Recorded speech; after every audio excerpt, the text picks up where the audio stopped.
Thanks for watching. So the holidays are here. I don't know if you've noticed. If you are like me and you're starting to feel a little bit of the pressure of things going on, even if you don't have a lot on your schedule, you're starting to feel a little bit. Maybe if you do have a ton on your schedule, you might be starting to feel a little bit of the season whirling around you. So I came up with 5 simple things that I am going to try myself as well to incorporate into this week to help this week go better than last week. So here they are. Number 1 is movement. So I don't know if you're like an exercise junkie, someone who's up at 5 a.m. and exercising 5 to 7 days a week, or if you're like me and you're like, you kind of struggle, maybe you hit the gym maybe once or twice a week, maybe if you're lucky, and it's kind of gone downhill ever since Thanksgiving, I don't know. So this is my plan. This is my routine. Every morning I try to do at least 2 things. I have a roll-up series that I do on my Pilates mat, and then I have like a little like cardio quick charge thing that I do. Both of these exercises take like 30 seconds, and I try to do them before I hop in the shower. So like literally the roll-up is like a Pilates roll-up. I like start laying down and then I roll up and then touch my toes and then I roll back down. So it takes maximum of a minute. And the one thing, what I'm going to do is add in another set of maybe 25 sit-ups. And I find that just that little tiny burst of movement really makes a big difference. So studies have shown that it doesn't matter how much you move, some movement is better than no movement. So what we started to do at our office is we do a plank as a group. So everyone will hold a plank for a minute, stop in the middle of work and plank for a minute. Sometimes we'll do that 3 times a day. Adding in little teeny tiny bursts of movement makes a big change in your overall outlook. So I'm challenging myself to add one thing to my morning workout.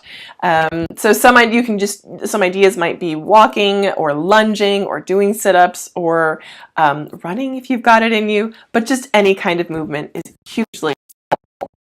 So second thing you can do is hydrate. Hydration is key, and if you are super on it and you're getting your 80 to 100 ounces of water, excellent.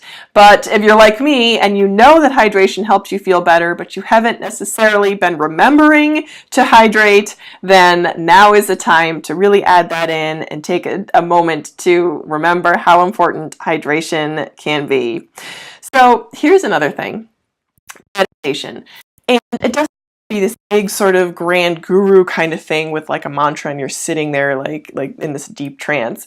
It can just be 5 or 10 minutes of silence and stillness to start your day or to end your day. And I find I know for me, that makes a huge difference in my overall outlook. So that's another thing I'm going to challenge myself to do this week on purpose, is to set aside 5 to 10 minutes a day of silent meditating and reflection. Just sitting in silence really kind of helps bring it all back into perspective and helps make you immune to the craziness that's going around because of the holidays. So thing number 4 is to breathe. Sounds simple, but I know sometimes I have a hard time just remembering to take a deep breath, and I'll find myself taking these short, shallow breaths instead of full breaths, that sometimes just taking a moment to sit and breathe makes a huge difference. It makes a huge difference. So that's number 4, is to breathe. Number 5 is to practice gratitude. So a bunch of YouTubers did this whole random challenge last week, and I participated, and one of the things that it really helped me remember was how wonderful and outlook changing it can be to show gratitude or to show kindness to someone. In turn, that makes you more grateful for the things that you have. It appreciates the little blessings around you that changed your whole outlook. So number 5 is to practice gratitude and appreciation.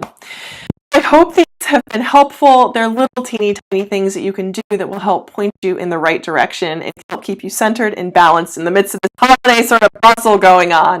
So that is my goal as well. I'm particularly going to try to focus on meditation and movement for this week. I'd love to know your plans for the week and what you're planning on doing, how you're feeling these holidays, how you're coping, what are your favorite things, what are your not so favorite things, what are you dealing with, what do you maybe need help with.